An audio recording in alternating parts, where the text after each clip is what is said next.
Seems like a new area in Taman Tugu that we've not been. MashaAllah.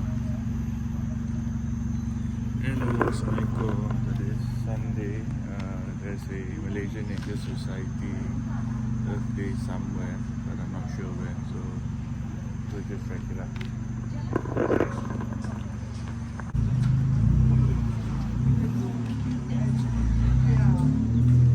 It's like a new wing to Taman Tugu.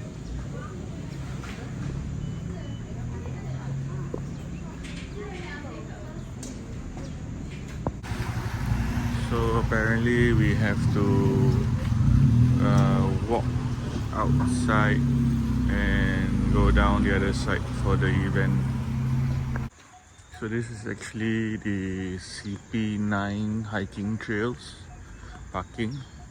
I guess there's like a new area for hiking, but it leads back to the main building. So this is according to Google Maps, it's a 7 minutes walk to the MNS Earth Day event. So we'll just see what's exciting along the way. Usual industrial design gates.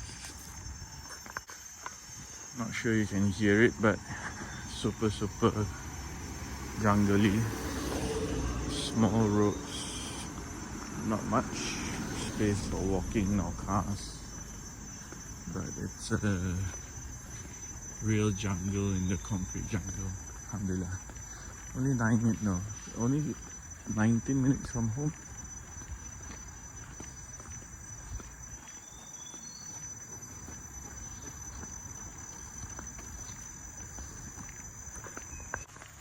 Parking is always an issue in parks. Always people parking at the side of the road or haphazardly, and I guess parks need more public transport here or shuttle buses, but everybody prefers to drive. Not sure what this is. Looks abandoned. Kolam, don't know, something kolam, but taken up project. Super dangerous because the roads are small and cars can hardly fit, let alone people walking or jogging. As you can see here, no feeding the animals. Oh, it's nice to be able to enjoy nature in the early morning. Alhamdulillah.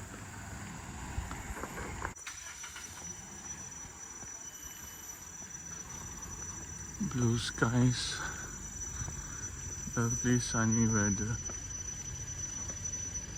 Alhamdulillah.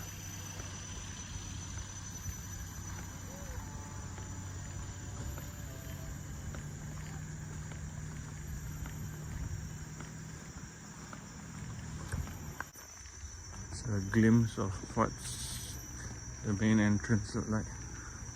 It's quite an odd place. It says interview center for CIC, but anyway,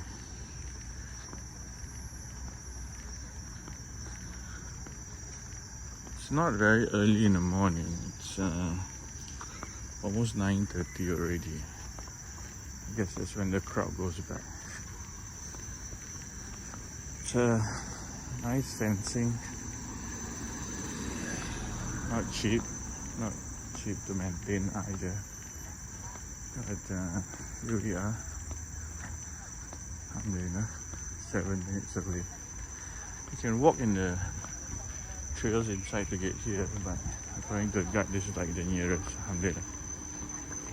So just when you park the other side, they allow you to come in because there's parking available. This is the main parking actually. Could have just waited a little bit longer. Yeah, I could have just drove in after they're closing the barrier. Or maybe that's the organizers, I'm unsure. It's where the bustling activities are, the main center. souvenirs and drinks. Yeah, coconut also got resting. Some stalls from this morning. That's the main area that I couldn't come in. I just waited for a while. But the 7-minute walk was, I guess, helpful. So that's the forest house. Normally a chillax area. And the event is obviously over there. It's the toilets. So many people today on Sunday. Getting more famous now. It's the top on butterflies. You want to blend in with the light, you need a very bright color, not a flashy color. That's what a lot of moths and a very bright color. And butterflies, they can have beautiful color because they are outside in the morning and they can hide in the forest. As the lady said just now. Moths have wide antenna, telephone straight lamellae, you detectinate, bipectinate, or reflectinate. There's another techtinate, more if you go into moth study. But butterfly only has two, club and hook. The hook is one of the earliest lineage when they evolved. They have hook antenna, which is only can be seen in Hesperid, which is keeper. But moth has a lot. They can be very. And this moth, this is a real life butterfly there. So you can see. There's a hook there. This is a club antenna. And then that's the moth there. You see? The moth has a lot of variations. So, but there are some exceptions on that. Not all moth has, not all moth doesn't have butterfly antenna. Some moth also have butterfly antenna. Like this one, Calidulidae. Sun moth. Yes. So yeah. So why is this? Why there's a lot of overlap? If you go deeper, you can see there's many more overlap between butterflies and moth. Got any theory? Got any idea why? Not convergence. Adaptation? Adaptation, yes. But what does it make a moth? What does it make a butterfly? Why does there any overlap? Why? Not all moths are butterflies. Confused again. Oh yeah, okay. Yeah, it is because butterflies evolved from moth. So they branched out about 25 million years ago to a group which is on its own. But they are evolved from moth. So if you do molecular, you go to DNA and all that. You collect all the DNA from moth and butterflies. You make the molecular, you see them when the mitochondrial DNA evolve. The butterflies come out a bit later compared to moth. Moth has been here 100 million years ago. But they didn't think more because they've done the eating and all that when during the caterpillar stage. But when the caterpillar stage, not all will eat leaves. And not all butterflies or moths will eat any leaves. They have a very specific group of leaves that they want to eat. So you cannot say, oh, I got this caterpillar, I want to bring home. These kids, Listen, if you see a caterpillar, don't bring them home yet. If you see a caterpillar on that leaf, bring together with the leaf. Bring a lot of that leaves. Because they might feed on that leaf. Okay, hey. Oh, kecil. So, they might feed on the leaves. But you cannot give any leaves for them to eat. They will die. They are very, very specific on the specific genus or groups of leaf. This group is very poisonous for cicak or for lizards or for birds to eat because they have toxins in the body. When they are young, when they are caterpillar, they feed on a group of trees that has these toxins. And throughout times, before they become adults, they're going to store the toxins inside the body. And when they become adult, that toxins is going to be the defense mechanism. But then you say, well, if it's going to be in their body, they need to die first before they can show that they have toxin, right? Because the toxin is in their body. The toxin did not spray toxin, it's just inside the body. But this is a sacrifice of maybe 1 or 2 individuals for the whole populations of that species. Let's say if I'm a bird, I see this butterfly here, and I say, oh, it looks very nice, I want to eat it. And once I eat it, suddenly I got stomachache, and I got stomach pain, and I see doctor, I puke. Bird doctor lah. I pick up, and I say to other birds, hey, listen, don't eat this kind of butterflies, because they are poisonous. It's unpalatable, you cannot eat them. So you need to find some other butterfly that looks like other than this and eat on them. So it's the sacrifice of 1 or 2 individuals for the whole population's benefit of the species. So that, not us, but I mean, you can try. Don't try. Don't try, just kidding. Don't try to eat butterflies anymore. But they also have a mimic. Some of them mimics. And not just 1 species. Can be 2 species, can be 3 species. This is a different from different groups. These 3 are totally different groups, totally unrelated groups. But they can have mimicry. Same with the one that is unpalatable. This is not good to eat. This is good to eat. This is good to eat. So they can mimic. And you can see it's like a, if you're have an untrained eye, it's like you cannot see the difference when they fly, right? You cannot observe them when they fly. It's like, oh, which one is this one? Is it good one? Is it bad one? Because they fly so fast. And other can in fact mimic. You see, sorry, you didn't say anything. Some also can mimic other harmful insects, like this one. This is a moth. That is a wasp. This is a moth. I'm not kidding you, I'm not lying here. I'm telling you the truth. This is a moth. But it can mimic a wasp.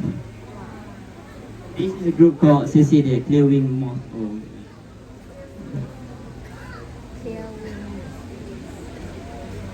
Agrospecia fasciata and Vespa affinis. This is a fly. They also mimic a moth. It mimic a wasp. So yeah, nature can be very, very interesting if you dig deeper and deeper into the mechanisms behind it. It's way more interesting than you think. I say, hey, no, don't throw it away because that's a moth. I need that. Okay, so we are also in the mimicry now. What do you think this mimics of? Snakes, yeah, I mean, this is a very famous example. It's a snake, isn't it? So how they mimic is that they're going to hide underneath the leaf.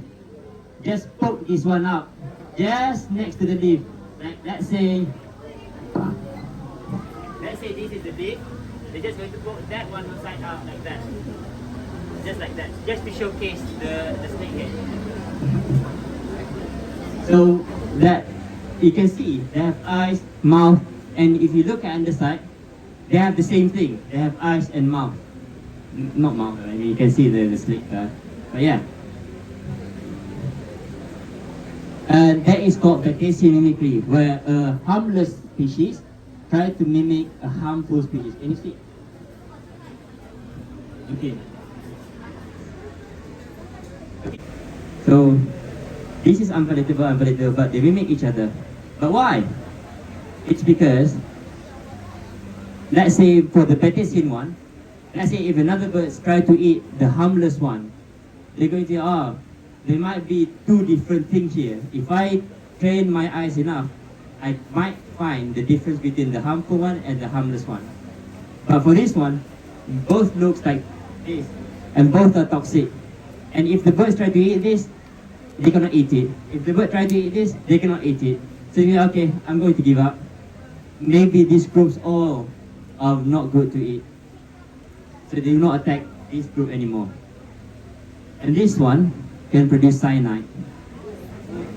Yeah. Is it on the wings or On the abdomen. If you catch them, not the wings, not the wings, but if you catch them, they're going to have an excretion at the back of the thorax. And I just suggest you taste now. But you can smell. You can smell the cyanide. It's very strong. It's a compound. It's a cyano something. It's a compound. It's not like pure cyanide. It's a cyanide compound which extracted from the body, and it's like a greenish in color. You can smell very, very strong smell. Okay.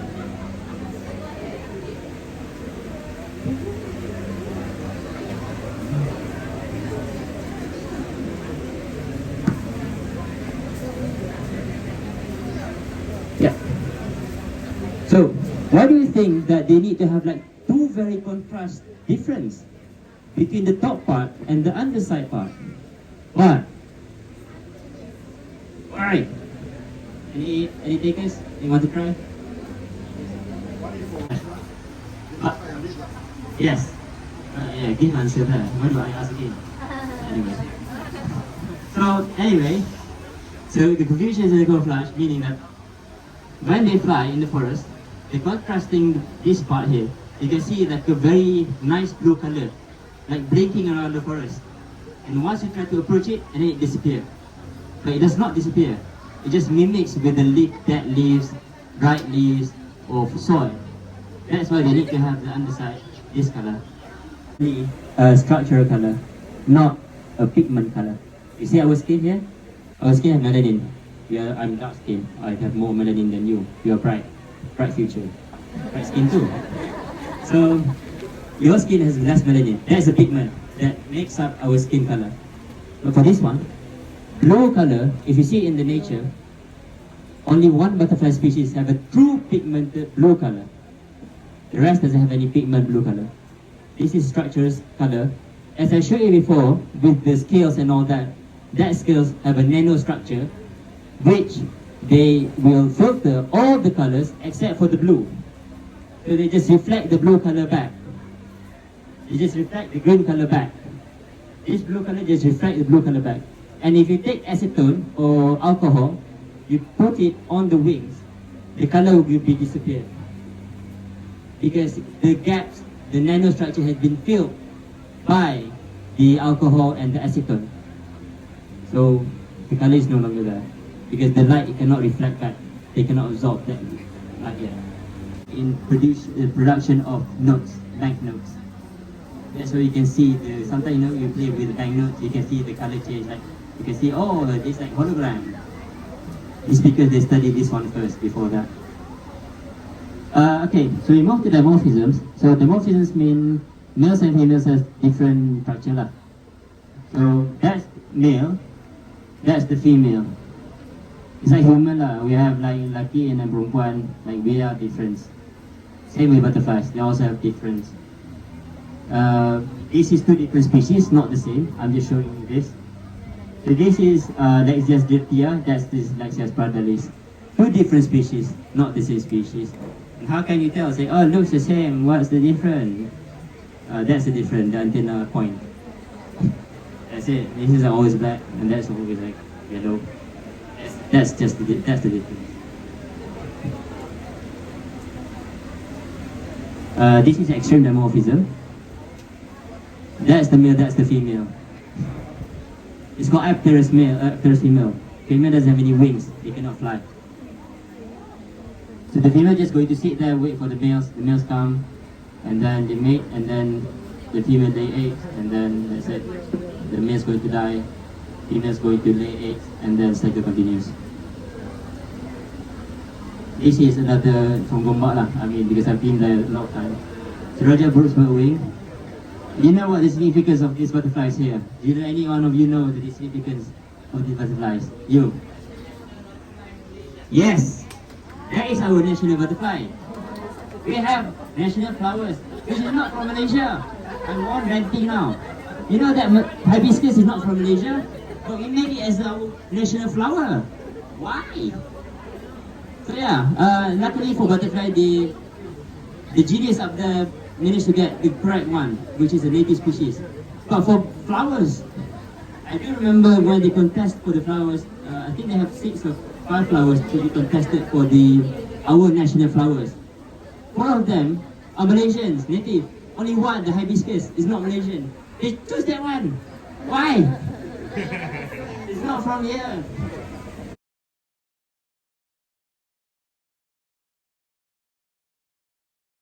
You guys see a picture of you. Just look underneath here and play a bit with light. You can see this triangular shape here. You can see them very clearly. You always realize that there's the hibiscus there, right? Hibiscus is somewhere here, I think. But underneath it, there's a butterfly there. Yeah, I'm angry about flowers. Very small butterflies and very interesting. I'm not sure if there is Singaporean days here this weekend. Okay, here also another examples of dimorphism. Very drastic. This is the article that I just showed you just now. And that's glorious below a baboon. You see the underside? That's the underside. And this one is easy to catch. You just need to put some, because they say you can go out and walk and look for butterflies, because I don't think there's any, because I just went there, so like 1 or 2. Huh? It doesn't depend on the flower. It depends on how the forest is. Even if you have like garden full of these flowers, like gila-gila punya flowers, you put flowers for 10,000 ringgit. If you live in KL, you think butterflies going to come to KLCC to feed on the flower? So no lah. Yeah, pollution lah. So they also have a very specific condition, like forest type, sunshade and all that. Disturbance like human, this is like a disturbance for them. They're going to fly away. So, if you want to do that, we can do it afterwards, because I think we need to clear this place at 10:30. But before that, I can show you the specimens that I have here that I brought together with me. So kids, if the parents, if you want to have a look, we can maybe, is this okay? Or somewhere there, I don't know. Is there any good place to showcase? But anyway, okay, that's it, bye.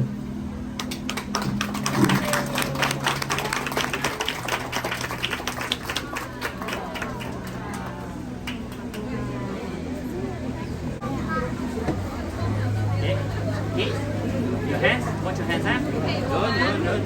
Because this is very fragile. Okay? Yes. Hey. Hello? Okay, so they are there, but kids, be sure not to touch any of the butterflies, okay? They are very fragile. MNS, can we, is there any committee here? What's the committee? Religious discipline? Please. Dr. Vince, can you put the...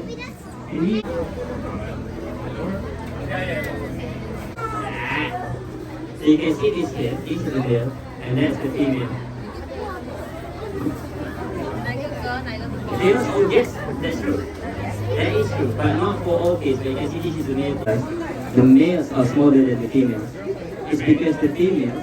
The same, and we need to still dark color. But no, it's a structural color. So it can change because the wings absorb all the light except the blue light. So what you see here is just the illusion. So if I change the angle, yeah, because your eyes from the light from your eyes is hitting at different angle now. It's not the angles here. Yeah, that's why they change color, right? It's got a structural color, not pigment color.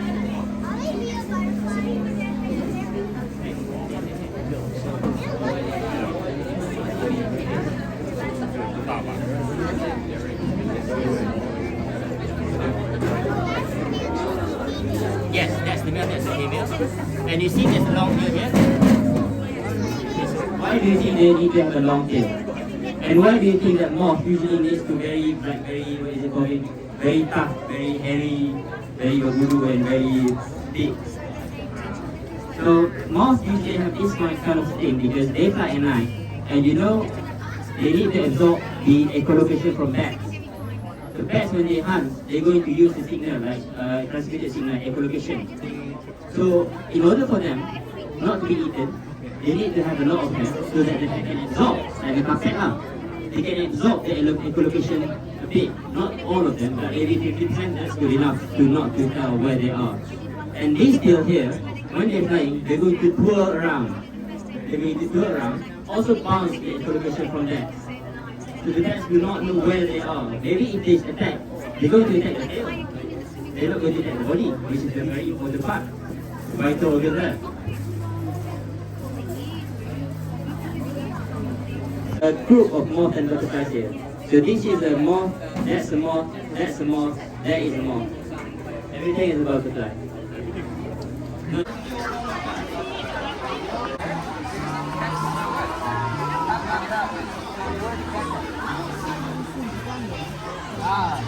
Yeah, we have in Japan you would also have woodpecker. That may be a little bit different. This one is fan tail because the tail can look like a fan. Okay. This one is tailor bird. Tailor bird, you can sew the leaf together.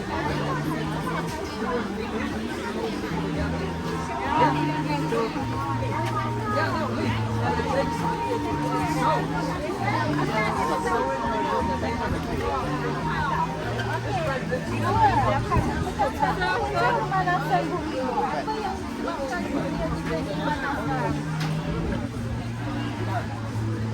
this color and this color is copper color. Right, this one, the whole belly is copper.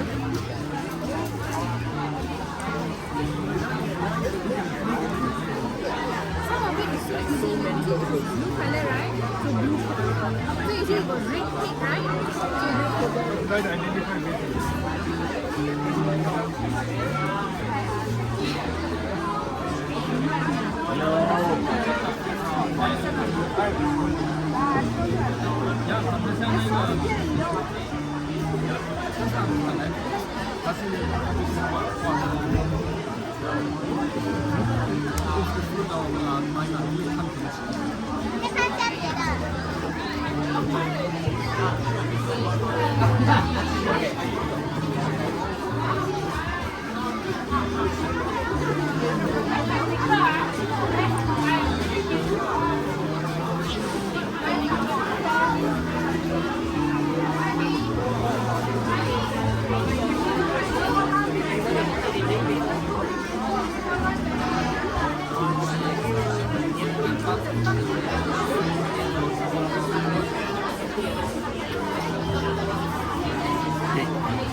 This is some group, right? Some group of MNS.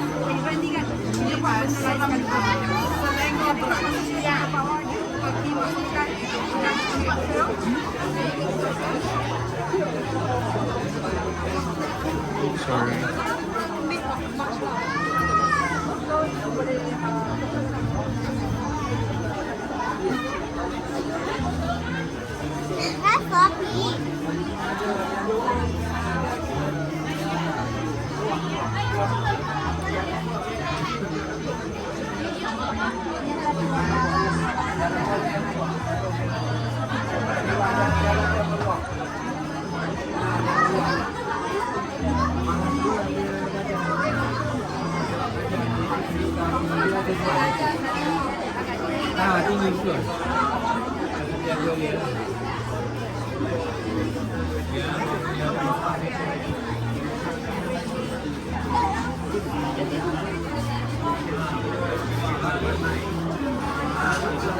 Good morning.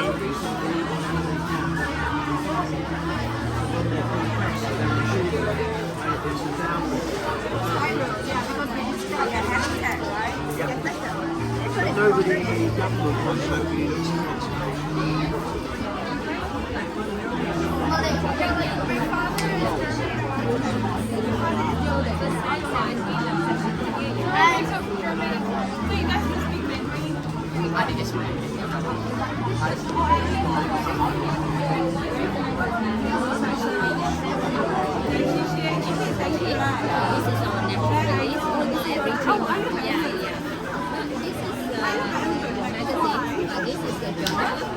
So journal you have to subscribe, but in this one actually each copy will give free access.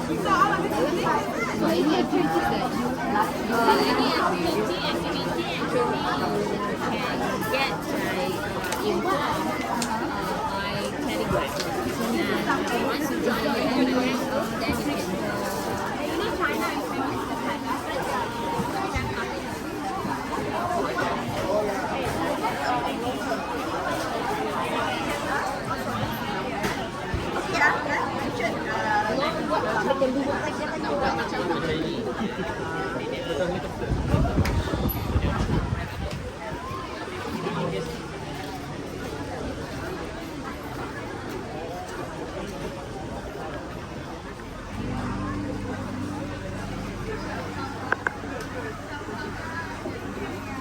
Go play your music. Waffles.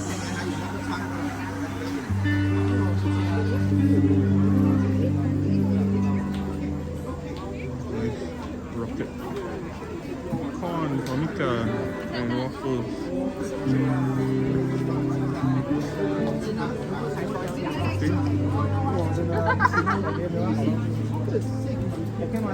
Oh.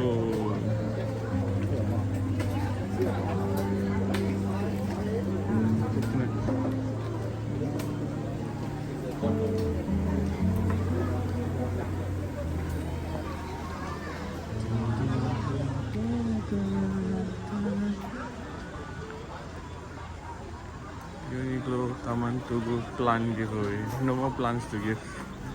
All empty, bro. Broski. Let's go.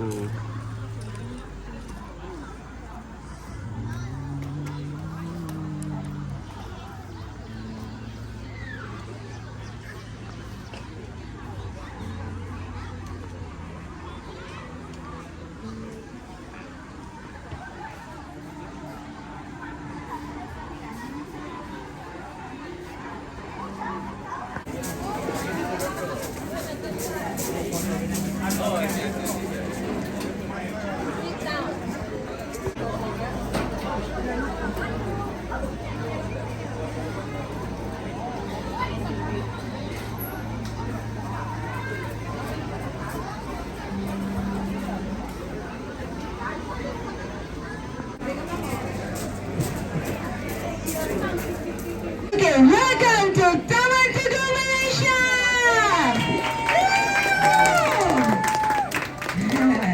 Are you excited? Not sure, because you don't know what's going to happen. Hi! Selamat Hari Raya! Selamat Hari Raya, everybody! Okay, cool. We're going to start the activity in 5, okay? Let me just do a quick check, okay, my checklist, okay?